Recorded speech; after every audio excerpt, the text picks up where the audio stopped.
Dhanraj produce చేసిన cinema పేరు ధనలక్ష్మి తిరుపతి. నాకు చాలా ఆనందంగా ఉంది, ఎందుకంటే ధనరాజ్ నేను స్ట్రగుల్లో చూశాను. అలాంటి ధనరాజ్ ఇప్పుడు ఒక సినిమా ప్రొడ్యూసర్గా మారి నాకు అన్నింటిలో చాలా హ్యాపీ అనిపించింది. మేము వాళ్ళ మదర్ ఫాదర్ ముందే అన్ని గురించి ధనరాజ్ పెట్టారన్నమాట పేరు. నాకు సినిమా ట్రైలర్ చూశాను, ఇంకా సాంగ్స్ చూశాను, టీజర్ చూశాను. ఐ థింక్ వాళ్ళు ఎలా ప్లాన్ చేస్తారో, ఇంత తక్కువ బడ్జెట్లో కరెక్ట్ బడ్జెట్ ప్లానింగ్ కోసం తీసారని చెప్పారు. సినిమా చాలా చాలా బాగుంది.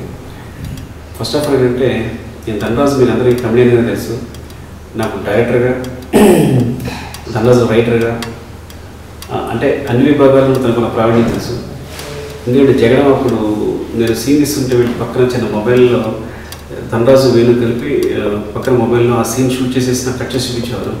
అమ్మో మీరు తీసుకుంటే సినిమా నేను సీన్ తీయాలరా నేను భయపడుతుండేవాడిని. అలాగే తన సాంగ్స్ రాసేయగలడు, డైలాగ్స్ రాయగలడు.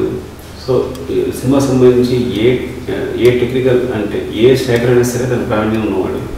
కాబట్టి అలాంటి ధనరాజు నుంచి ఈ సినిమా వస్తుంది కాబట్టి మీరు అన్నీ ఎక్స్పెక్ట్ చేయొచ్చు.